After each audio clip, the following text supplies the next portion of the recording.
Voy a apagar mi cámara porque voy a empezar a escribir, ¿vale?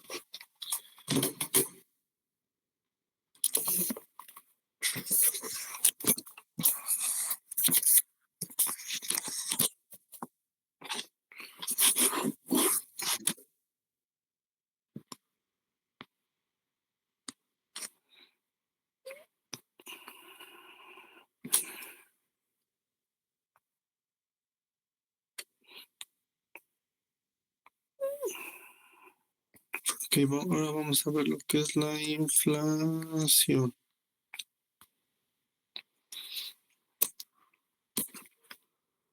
No quiero aprender.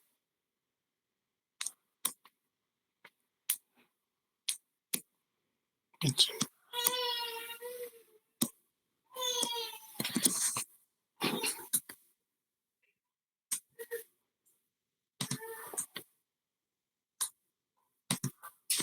¿Ustedes pueden admitir cuando alguien inicia?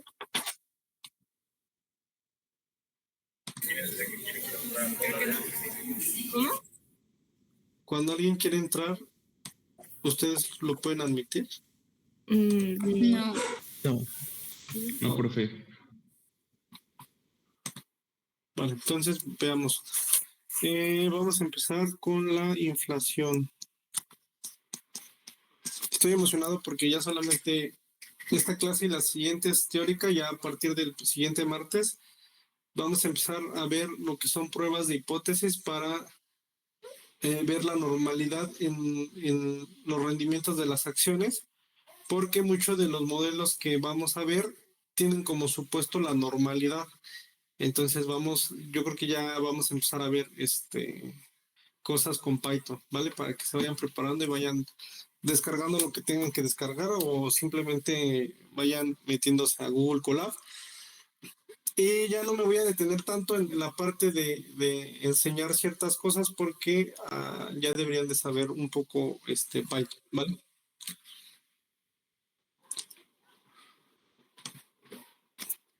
¿Sí o no? Sí. Bueno, vale. De acuerdo, profe. ¿Qué es la inflación? Es el aumento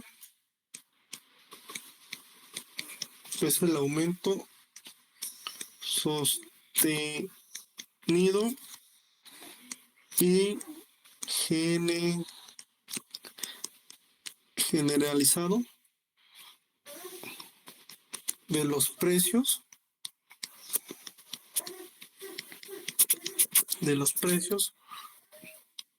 de los bienes y servicios de una economía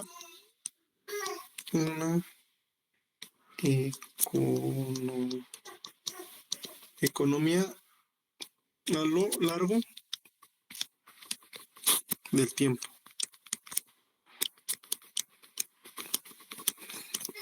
Y esto es súper importante, la parte de un incremento sostenido y generalizado a lo largo del tiempo. Acuérdense que la inflación se mide anual. Bueno, está en la parte mensual, ¿no? Pero en sí nos guiamos de la anual. Ahora sí vamos a ver cuáles son las causas de la inflación.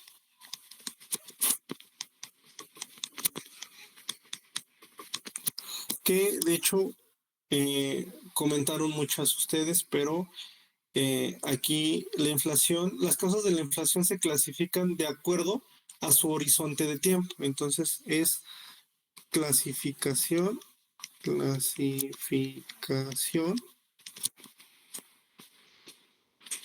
de acuerdo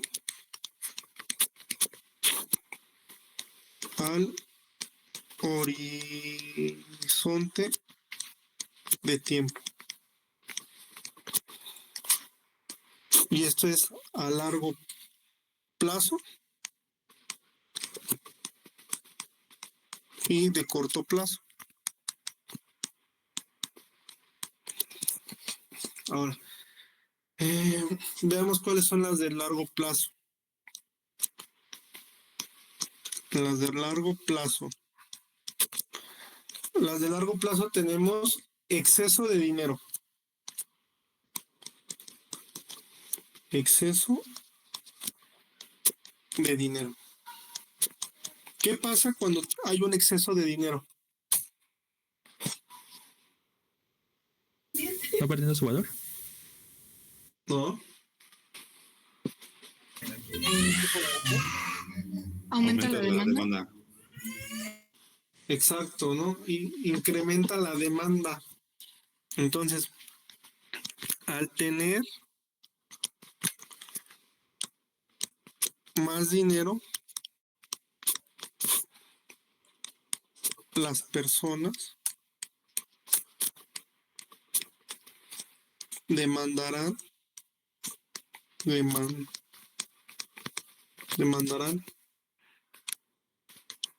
más, más bienes y servicios, lo que hará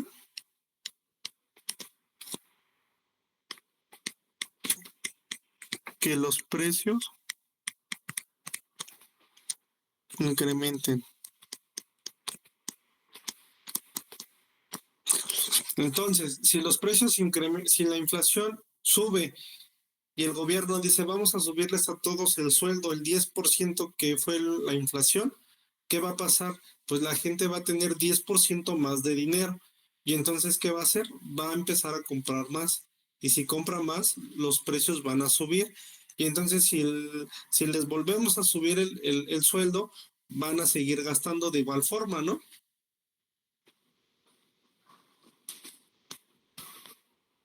Ahora, lo siguiente es el déficit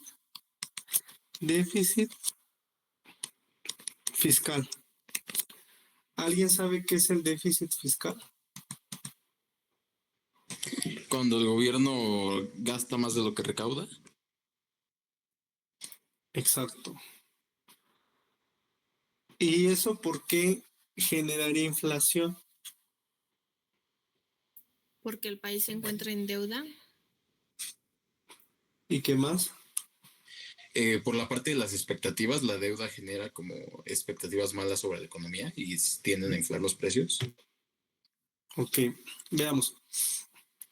Vamos a definir qué es el déficit fiscal, ¿no? El déficit fiscal ocurre cuando los gastos del gobierno son mayor que sus ingresos en un periodo determinado.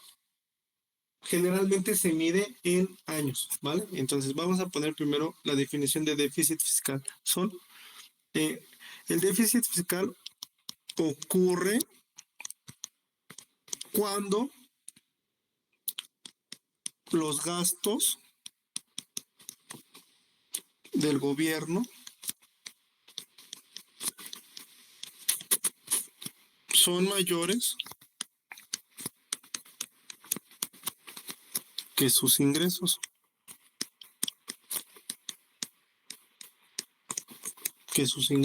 En un periodo determinado. En un periodo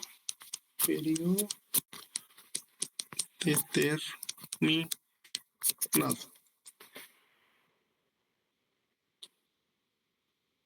Ok. El gobierno recaba 1,000,000,000 de pesos a través de impuestos, derechos, exportaciones y más cosas, ¿no? Y se está gastando 1,200,000 pesos en educación, en salud, en seguridad, en programas sociales, en infraestructura, en sueldos de empleados públicos, etcétera. Actualmente, ¿dónde creen que gastemos más? ¿En educación?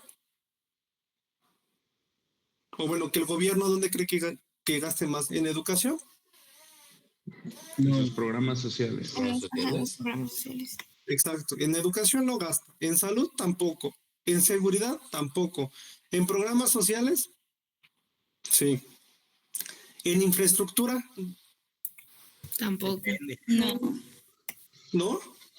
Bueno, depende del lugar.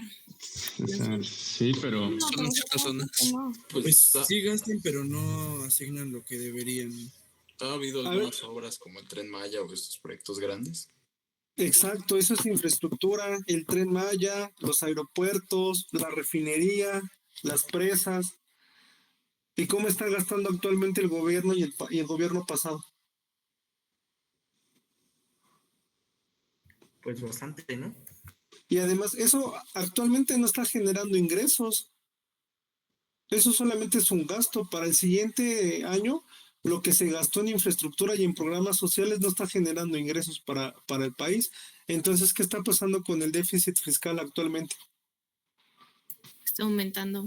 Está aumentando. Ahora, ¿el gobierno cómo cubre el déficit fiscal? Emitiendo deuda. Emitiendo deuda. ¿De qué otra forma?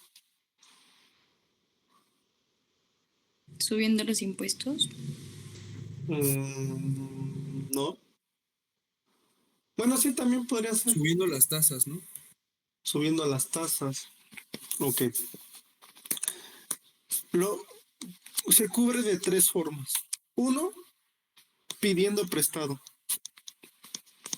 Pidiendo prestado. Ya sea con deuda pública, interna, deuda interna o externa. Ya estoy escribiendo bien, perdón. A ver. Va de nuevo.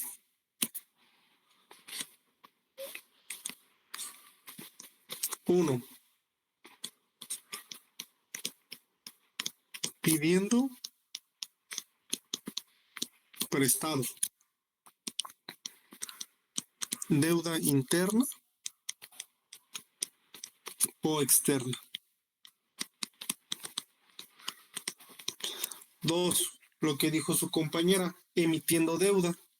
Emitiendo deuda. ¿El gobierno cómo emite deuda? ¿A través de qué? CETES.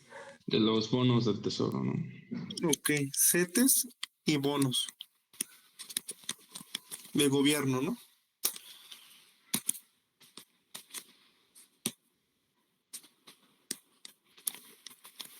Y la más fácil de todas,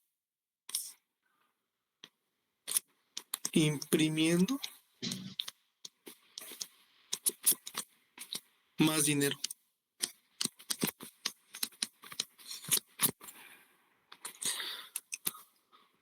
¿Qué es lo que causa la inflación? Pues esta es una de las causas, ¿no? Imprimir más dinero puede repercutir. Sí, adelante, termina con tu idea. Pues nada, que repercute directamente con la inflación. Exacto. Por lo mismo de la oferta, pues. Bueno, de la Exacto. demanda. Sí, termina. No, ya acabé. Sí, exacto. Imprimir más dinero es la causa de la inflación. ¿Por qué? Porque al imprimir más dinero, ¿qué va a pasar? Hay más dinero En circulación, ¿no? en circulación. Y al haber más dinero en circulación, ¿qué pasa? Entonces los precios suben.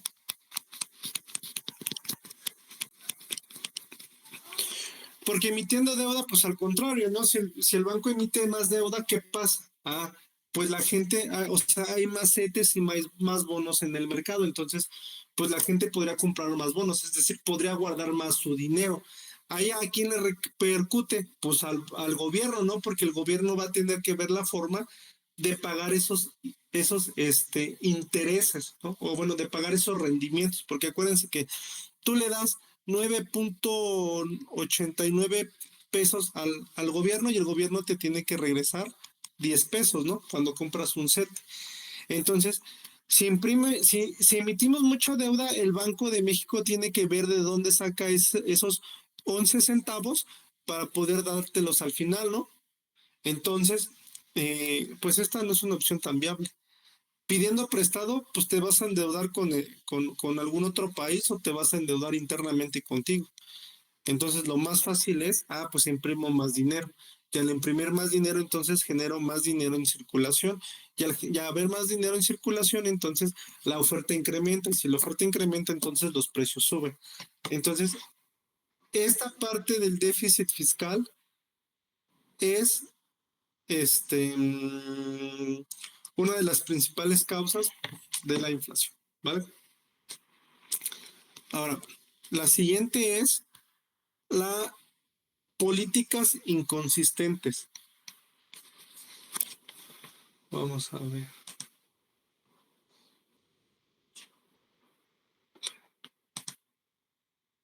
¿Qué está pasando? Se trabó mi computadora.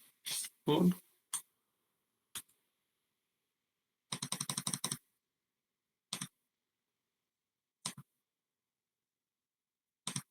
A ver, es políticas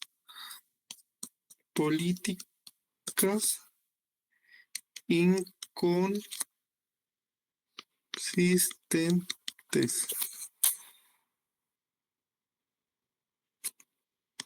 Y entonces aquí es, muchas veces se cree que se tiene una política exitosa y entre paréntesis le ponemos la 4T. No, no es cierto. Política exitosa, pero en ocasiones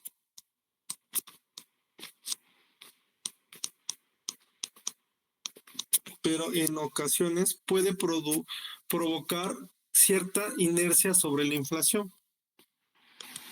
En ocasiones puede provocar cierta inercia.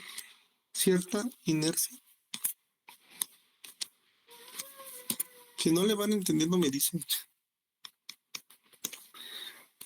Sobre la inflación. Sobre la inflación. Algunos ejemplos es indexar. ¿Profe, dice provocar cierta qué? Inercia. Ah, gracias. Inercia.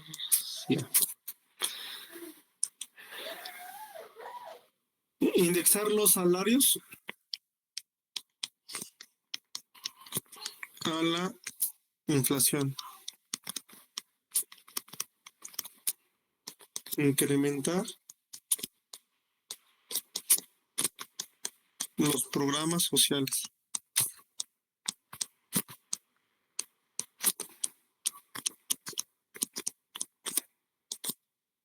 Y ya, no más. Podríamos decir muchas más. Ahora,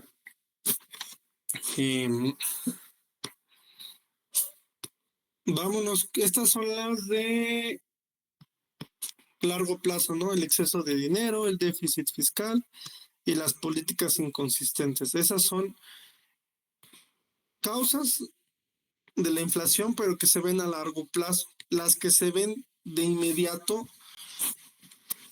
que son las de corto plazo. Profe, ¿puedes subir tantito, por favor? Ahí. Sí, gracias. Gracias. Ya.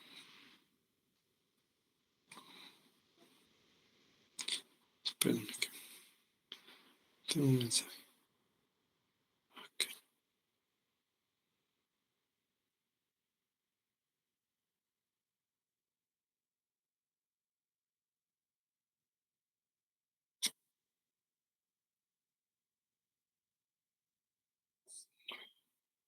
Perdón, disculpen. Ya. A ver, aquí está desde hace rato. Hay que dejarlo pasar. Vale, las de corto plazo. Las de corto plazo, la primera es la contracción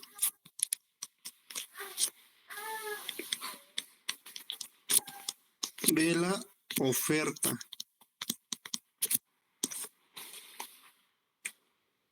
Y fíjense, vamos a escribirlo y ahorita lo graficamos.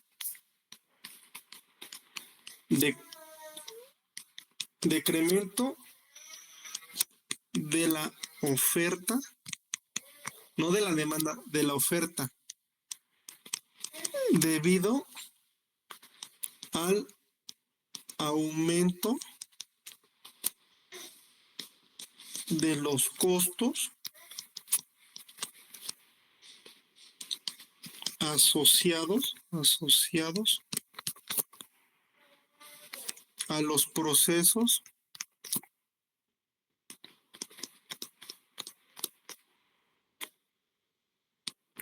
productivos,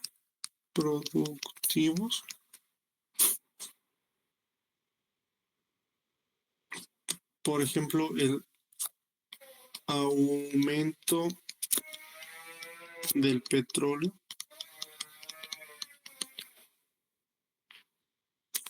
Ok, asociado a los procesos productivos, como es el aumento del petróleo. Las empresas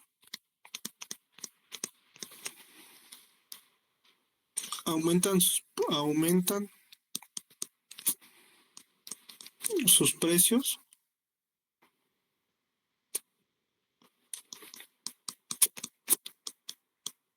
para mantener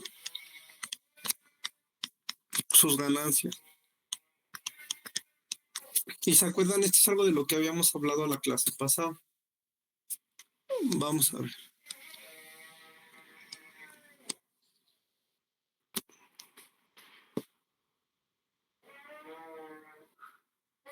¿Cómo es la curva de la oferta? Así, ¿no? Donde dice que a cierto producto P va a tener un precio, ¿no? Ahora, si baja, entonces es menor esto. ¿Se acuerdan de eso o no? Sí, sí, pues. Ahora, ¿qué pasaba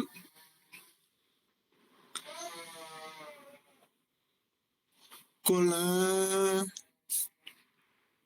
supongamos que el punto de equilibrio está acá? ¿Cómo es? A ver, ¿quién levantó la mano? Enrique. Yo, profe, esa curva dice que es la de oferta. Esta es la de la oferta. Pero no se supone que cuando la oferta crecía, el precio era el que bajaba, que era la curva que era como la de 1/X. La de la oferta. Sí, porque No la que es creciente es la de la demanda, ¿no?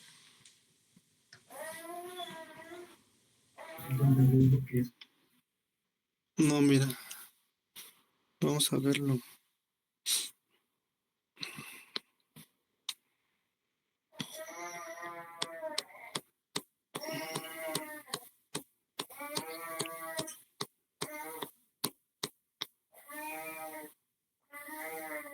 Mira, la ley de la demanda, y así la habíamos graficado. Y la ley de la oferta la habíamos graficado de esta forma. Ok, gracias. Vale. No, esto no. Esto es lo que vamos a ver la siguiente martes. Ya me perdí. Esa tampoco es la de inflación. Es este.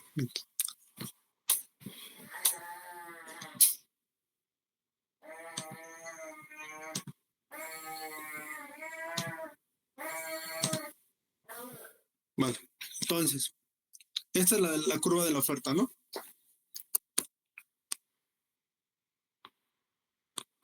¿Estamos? Ahora, ¿qué pasa si el productor tiene que dar al mismo precio, pero por el incremento de los costos ya no puede producir lo mismo porque a él le sale más caro? Por ejemplo, Ganancia. supongamos, Oferta, ¿no? ajá, justo, ¿no? Por ejemplo, espérenme. ¿Qué va a pasar con la curva? Por ejemplo, él va a producir, por ejemplo, un Q3, pero lo tiene que dar al mismo precio. Por ejemplo, a este precio.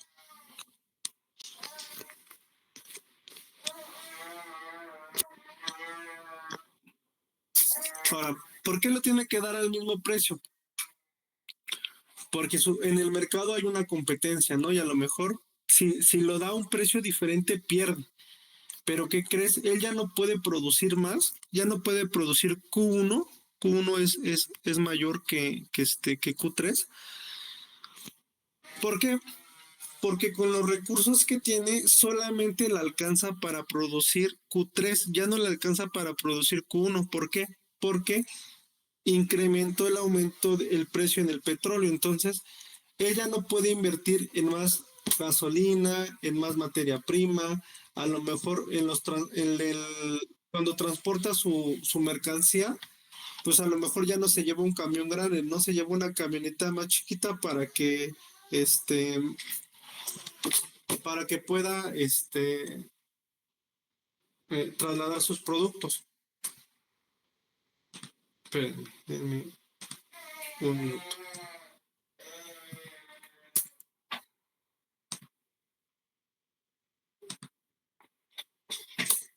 Ay, es que entra y ya me desconcentro.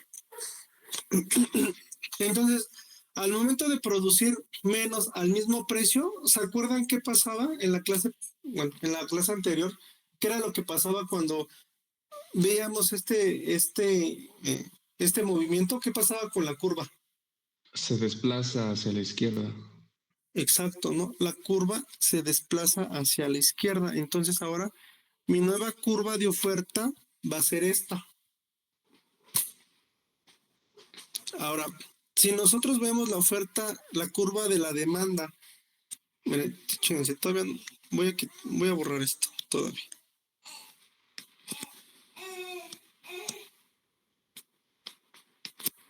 Nosotros veíamos que pasaba esto, ¿no? Ahora, ¿cuál era la curva de la demanda? Supongamos que viene aquí, ¿no? Porque les decía que aquí estaba el punto de equilibrio. Entonces, aquí venía la curva de la demanda. Entonces, esta es de la demanda. Además, vamos a ponerlo así. Demanda.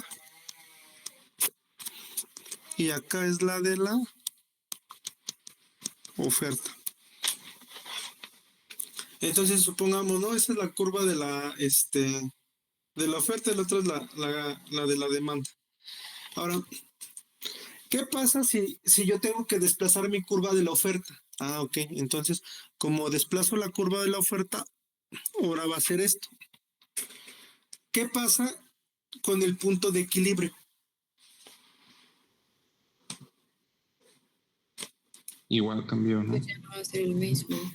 Ya no va a ser el mismo, no, ahora va a ser este. Y de hecho este punto lo teníamos que haber puesto aquí, ¿no? Este de acá lo teníamos que haber puesto acá y el ejemplo tenía que haber sido acá. Pero bueno. Entonces, ¿cómo es este precio respecto a este otro precio? Es mayor, ¿no? Este precio es mayor a este. ¿Ya qué se debe que haya incrementado el precio? Ah, porque entonces la oferta se movió, hubo un desplazamiento. ¿Y ese desplazamiento por qué fue? Ah, porque yo tengo que seguir dando al mismo precio, pero produciendo menos. Ahora, si yo quiero producir más para poder ganar la misma ganancia, entonces sí o sí tengo que incrementar mis precios, ¿no? Entonces, eso es lo que pasa cuando hay una contracción de la oferta. Y la contracción de la oferta, ¿por qué se puede dar? Por el incremento en los procesos de producción. Es decir, si incrementa el dólar, ¿qué pasa? Ah, pues sube la gasolina, suben los insumos. Por ejemplo, si yo me encargo de hacer ropa, pues sube todo lo que yo tenga que traer de otros países, pues me va a incrementar el precio. Entonces, a mí no me conviene que suba el dólar. Pero ahora, ¿qué pasa si el dólar está muy bajo?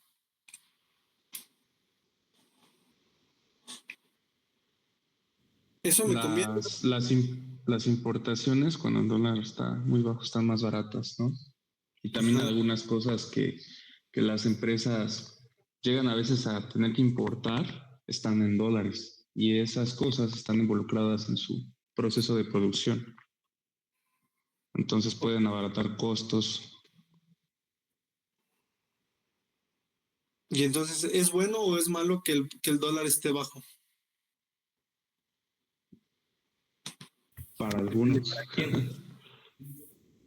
Para nosotros es bueno. Para nosotros que compramos, ¿no? Pero si exportamos, lo vamos a dar más barato. Sí, exacto. Depende de qué lado estás. Entonces también no nos conviene que el precio del dólar sea muy volátil. Y eso de que el gobierno diga, es que en nuestro gobierno el precio del dólar bajó. Pues sí, pero a muchos de los que estamos, de los productores en México, no les conviene porque al vender sus productos al extranjero los venden en dólares, entonces lo están vendiendo más barato. Eso se llama el superpeso. Pónganse a ver efectos adversos del superpeso. Además, ¿qué pasa si el dólar está muy bajo? El dólar, o sea, comparar nuestro precio, nuestra moneda directamente con el dólar no es una comparación muy buena porque nosotros no somos una potencia económica. Tendríamos que ver cómo se comporta el dólar versus el euro, versus el yen, versus otras monedas más fuertes y no sobre el peso. Pero bueno, luego les paso un paper sobre todo eso. Y ese tema también está muy interesante porque muchos creen que si el precio del dólar baja, quiere decir que tenemos una economía estable o que estamos haciendo las cosas bien. Y no, al contrario, eso puede ser algo perjudicial para nuestra economía. Pero bueno, ya no nos metamos en ese tema. Ahora, la otra es el incremento de la demanda. Y creo que eso ya la vimos la clase pasada, ¿no? Pero de todas formas vamos a ponerla. El incremento en la demanda. Un incremento. Ya se me secó la boca y no me subía. Un incremento en la demanda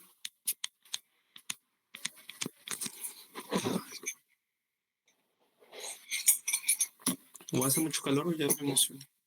Un incremento en la demanda mayor a los bienes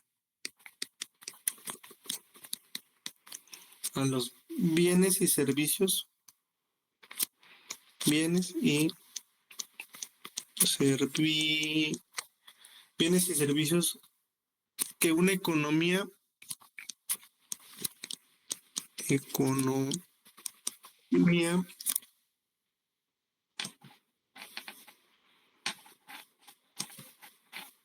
eh, a ver, espérame.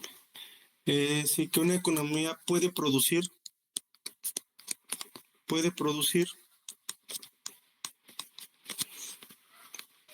causa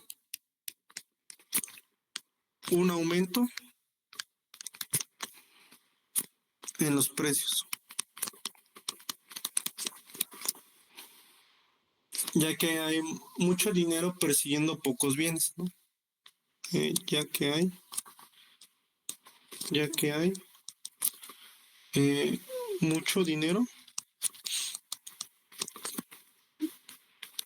persiguiendo pocos bienes. Y esto es a lo que llamábamos que había un exceso de dinero, ¿no? Ahora, ¿se acuerdan cómo lo habíamos visto en las gráficas? Profe, ¿puedes Verianito, por favor? Sí, por favor, profe. Ay, ni le van a entender de todas formas.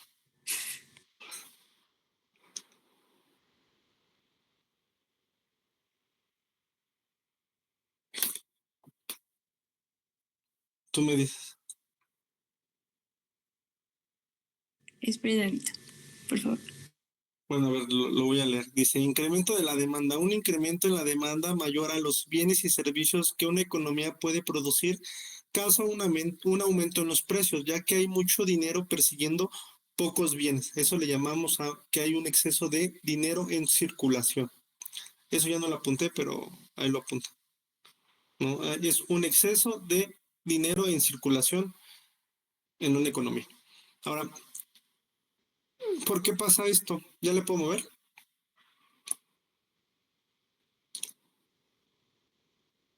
Sí, Sí, profe.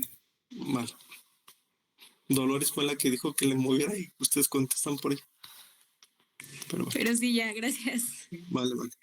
Entonces, a ver, tenemos acá nuestra curva. ¿Cómo es la curva de la demanda? Descendente y con un desplazamiento a la derecha cuando se está dispuesto a pagar más por la misma cantidad, ¿no?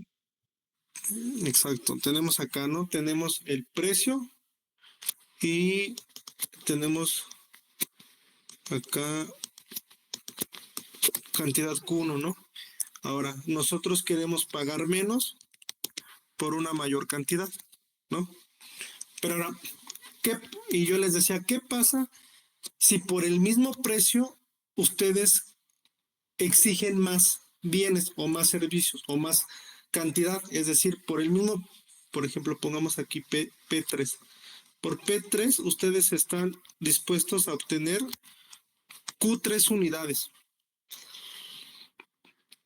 Pero ¿qué pasa si mágicamente ustedes ahora por el mismo precio pueden alcanzar a tener Q4? Es decir, mayor cantidad. Era como el ejemplo de los tenis, ¿no? A ustedes con 1,000 pesos solamente les alcanzaba para comprar 2 tenis.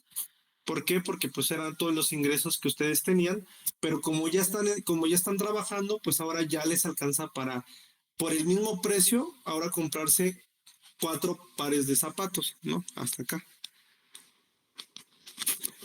Entonces, ¿qué fue lo que hizo? Pues ustedes al tener más dinero están demandando más por el mismo precio, ¿no? Entonces, la curva, ¿cómo se desplaza? De esta forma. Y entonces, ahora, si vemos la curva de la oferta, inicialmente, supongamos que teníamos esta, ¿no? Y aquí teníamos nuestro punto de equilibrio, donde se había fijado el precio que estaban dispuestos a pagar. Al momento de nosotros trasladar la curva de la demanda, automáticamente entonces ahora el punto de equilibrio está en esta posición. Entonces, si el punto de equilibrio estaba en este P1, ahora va a incrementar a este P2, en donde vemos que P1 es menor a P2. O sea, el precio incrementó y debido a que incrementó,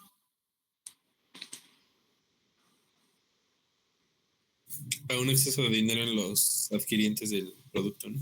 exacto, a un exceso de dinero, ¿no? Hubo un exceso de dinero en circulación, entonces fue lo que hizo que la gente empezara a pedir más a la misma cantidad. Entonces, del lado del ofertante, ellos se dan cuenta de esto, entonces tienen que incrementar sus precios.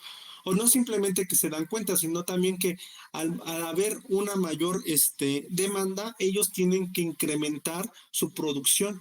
Y entonces al incrementar su producción, muchas veces también incrementan sus gastos. ¿Por qué? Porque tienen que invertir en más material, en más infraestructura, en más tecnología, en más cosas, ¿no? Entonces, eso hace que los precios también incrementen. Entonces,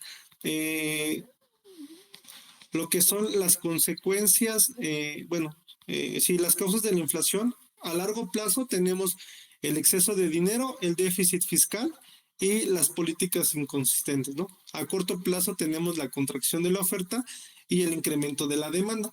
La demanda va muy de la mano con el exceso de dinero en circulación, pero se ve más rápidamente cuando ya medimos en el mercado lo que es la demanda de los bienes y servicios. Entonces, al momento de que detectamos, porque puede haber mucho dinero, puede haber un exceso de dinero, pero todavía no se ve reflejado en el consumo de los demandantes. Hasta que se ve ya ese reflejo en la demanda, entonces es en donde automáticamente la oferta se empieza a ajustar y entonces los precios empiezan a incrementar. Ahora, ahora vamos a ver lo que es la parte de las tasas de interés. Las tasas de interés también es una causa en el corto plazo. ¿Qué tienen que ver las tasas de interés?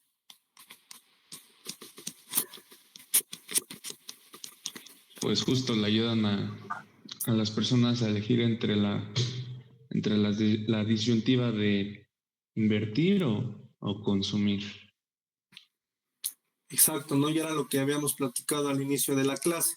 También por eso quise empezar la clase como haciéndoles ciertas preguntas y pues ahí viendo, ¿no? Todos los comentarios que tenían, porque al final sabía que todos ustedes ya tienen cierta idea de lo que es la inflación, de todos los factores que están involucrados en la parte del incremento en los precios, porque es algo que ya vieron en aplicación a las matemáticas financieras. Si lo llevaron conmigo, probablemente estamos viendo la misma clase. Si lo vieron con alguien más, no sé si lo hayan visto. Pero bueno, ¿qué son las tasas de interés? Las tasas de interés es una herramienta con la cual el Banco Central, ¿cuál es el Banco Central? Banxico. Banxico, El Banco de México. Banco de México, controla el flujo de dinero. Entonces, si ellos pueden controlar el flujo de dinero, implícitamente, ¿qué están controlando? La inflación. La oferta y la demanda. Exacto, la inflación. ¿Por qué? Porque al haber menos dinero en circulación hay menos oferta, perdón, menos demanda y al haber menos demanda entonces tenemos menos inflación, ¿vale? Ahora, rápidamente, ¿qué pasa si las tasas de interés incrementan? Hay menos dinero en circulación. Bueno, es más Profe. atractiva la tasa y pues hacen que se invierta más dinero. Exacto. Si la tasa de interés incrementa, entonces, si la tasa de interés incrementa, ¿qué le pasa al ahorro? Crece. Crece, ¿no? ¿Qué le pasa al consumo y a la inversión? Pero a la inversión en proyectos me refiero. Disminuye porque Disminuye. la inversión no Se hace más caro el capital, ¿no? Exacto, se hace más caro el capital. Ahora, ¿por qué se hace más caro el capital si las tasas de interés crecen?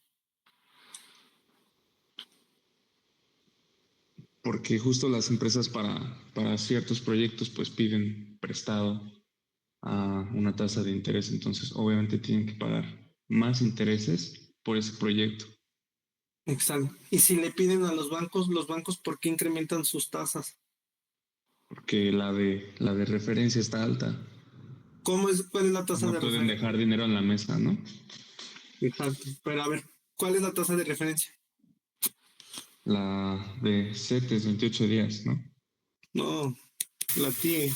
Ah, sí, cierto. Vale. Y esa es la tasa a la que los bancos se prestan dinero, ¿no? Y va muy de la mano de, o sea, si sube los CETES, sube la TIE, ¿no? Ahora, un banco, ¿cómo calcula la tasa de interés sobre sus créditos? ¿Alguien sabe? Por ejemplo, la tasa de interés de un crédito PYME. Y les pongo el ejemplo de PYME porque yo trabajé en pymes, ¿no? Cuando una pyme, una pequeña o una mediana empresa va a BBVA, a Santander, a Scotiabank, al banco que ustedes quieran, y le dice, ¿sabes qué? Yo te voy a prestar 1,000,000 de pesos a una tasa del 23%. ¿Cómo calculan ese 23%? De Tiene que acuerdo al riesgo, ¿no?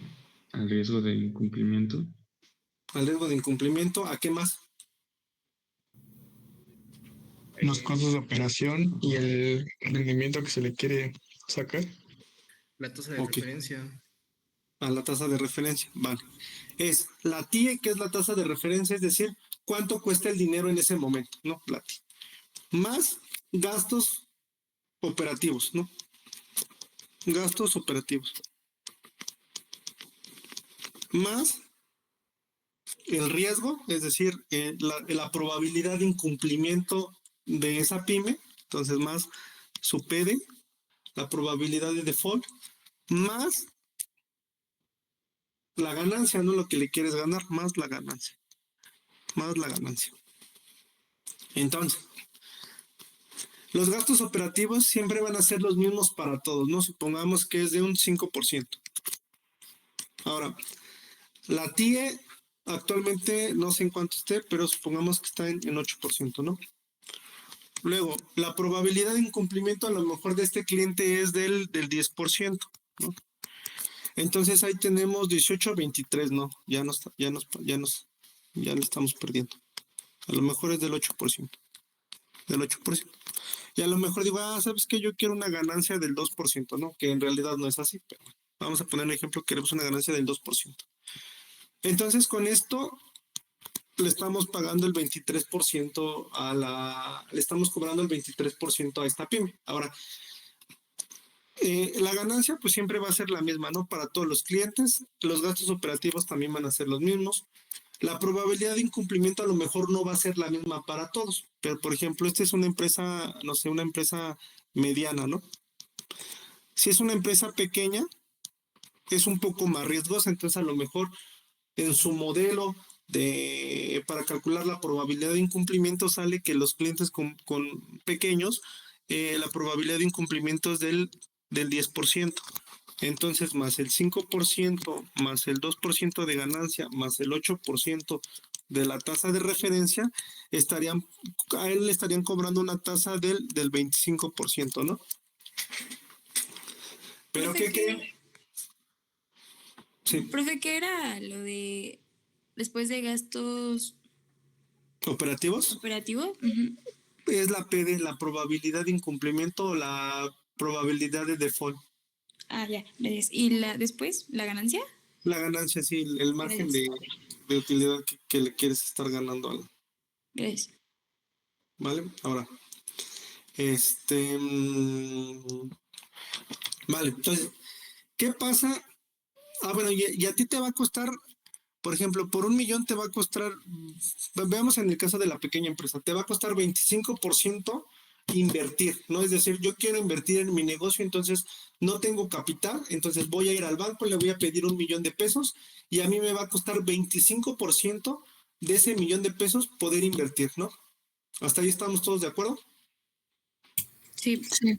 Vale, ahora, ¿qué pasa? Al Banco Central se le ocurre subir la tasa de interés, es decir, ahora voy a subir la tasa de interés hasta el 14% como lo vimos después de pandemia. Entonces, ¿qué va a pasar con el préstamo hacia esta pequeña empresa? El banco va a decir, mira, pues a mí los gastos operativos me siguen siendo del 5%. La probabilidad de default sigues teniendo el 10%.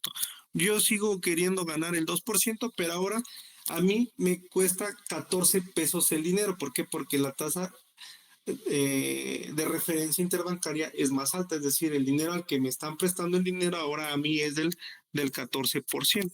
Entonces, el crédito ahora de cuánto va a pasar, de 25% a cuánto pasa.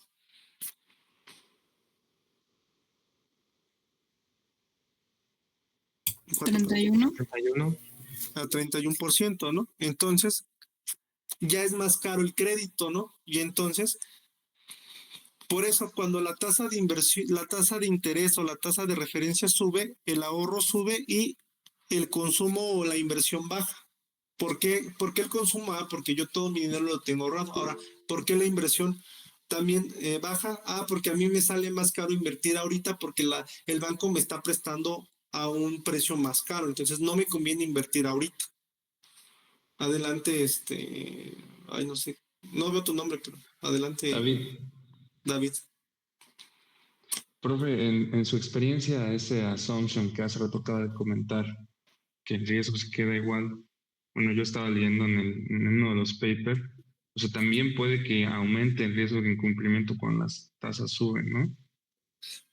O cómo ha sido desde su perspectiva este fenómeno. Sí, suben. De hecho, digo, este es como el ejemplo, ¿no? El sencillo, ¿no? Pero obviamente sí, cuando ya en la práctica los gastos operativos se incrementan, la ganancia a lo mejor sí la incrementas porque por lo mismo de que sabes que no van a llegar muchos préstamos a ti, entonces quieres recuperar un poco de esa ganancia, entonces subes las tasas también en esta parte y la probabilidad de incumplimiento también sube porque cuando haces un modelo metes muchos indicadores, ¿no? Entonces, si la tasa de interés sube, tú como inversionista sabes que el crédito te va a costar más caro. Entonces, imagínate, te está costando más dinero el pedir un préstamo. Y aparte, ¿qué va a pasar con el consumo? El consumo va a bajar. Entonces, ¿de qué sirve de que tú inviertas en producir más si ahorita la gente no quiere gastar? Entonces, para ti va a ser más difícil poder recuperar el dinero para poder pagar. Entonces, la probabilidad de incumplimiento sí va a incrementar. De hecho, los modelos de probabilidad de incumplimiento se ajustan cada cierto tiempo y se ajustan con indicadores macroeconómicos. Entonces, hay muchos indicadores macroeconómicos que te dicen, a ver, ahí está el índice de confianza del consumidor. Tú vas a la calle y le preguntas a la gente, oye, ¿cómo ves que va a estar la economía el siguiente año? Ellos te van a decir, no, pues va a estar de la fregada, ¿no? Entonces, si ves que mucha gente piensa que va a estar de la fregada el siguiente año, pues efectivamente el siguiente año va a estar de la fregada y entonces la probabilidad de incumplimiento va a incrementar. Digo, a lo mejor no, ahorita suena como algo medio raro de, ay, qué casualidad, ¿no? Que si todos piensan eso, al final va a incrementar, ¿no? Pero obviamente la gente tiene esa perspectiva porque pues ve las noticias, ve cómo está la parte, no sé, ahorita, ¿no? De los aranceles, cómo está la parte de la guerra y otras cosas. Entonces, esos sí son indicadores que estadísticamente nos dicen que la probabilidad de incumplimiento va a incrementar. Entonces, respondiendo a tu pregunta, en mi experiencia, sí, la probabilidad de incumplimiento en los modelos se incrementa cuando las tasas de referencia empiezan a subir. Ok, profe, gracias. Adelante, Elizabeth. Profe, todo lo que acaba de mencionar también tiene que ver con el canal de expectativas. Sí, ¿qué es lo que vamos a ver? Yo creo que ya la siguiente clase, pero sí, es el canal de expectativas donde eh, dependiendo de las personas cómo creen que va a estar el siguiente año o los siguientes meses, sí se ve ese reflejo en la economía. De hecho, bueno, en el trabajo tuvimos una sesión donde invitaron a una doctora en economía de la Panamericana, y ella trabaja trabaja en Guadalajara, pero no me acuerdo en qué departamento trabaja. Y ella nos dio, nos mostró todos esos indicadores en donde se ve una correlación de la inflación versus los diferentes indicadores macroeconómicos. Entonces, de tarea les dejo que investiguen qué indicadores macroeconómicos están fuertemente correlacionados con la inflación, pero con la parte de la inflación, ¿cómo se llama? Espérense, se me fue. La subyacente.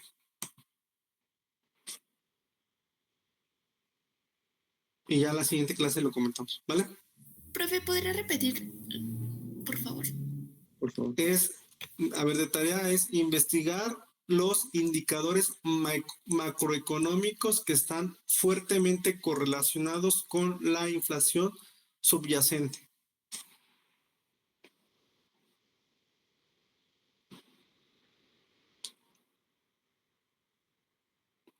¿Sí? Profe, ¿lo puede repetir? Indicadores macroeconómicos. ¿Qué? Es los indicadores macroeconómicos que están fuertemente correlacionados con con la inflación subyacente.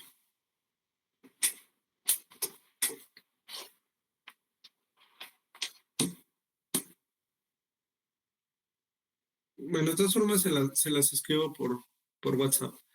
Se acabó el tiempo, pensé que sí íbamos a terminar el tema de la inflación. Solamente nos falta los costos de la inflación y cómo se mide la inflación. Lo vemos la siguiente clase y también vemos lo que es la política monetaria y ahí terminamos ya el primer bloque, que es el bloque teórico. Y a partir del siguiente martes ya empezamos a ver lo que son pruebas de hipótesis para poder probar la normalidad en los rendimientos de nuestros activos. Y ya de ahí ya nos arrancamos con toda la parte de valor en riesgo. ¿Alguna duda o comentario? Todo bien, profe. No, profe, todo bien. Todo bien, profe. Vale, la siguiente clase le pido a alguien que me genere el link para la clase porque a mí solamente me dura 1 hora. Sí, profe, está bien. Vale, bueno. De Pues nos acuerdo, vemos. profe. Bye, profe. Buenas noches.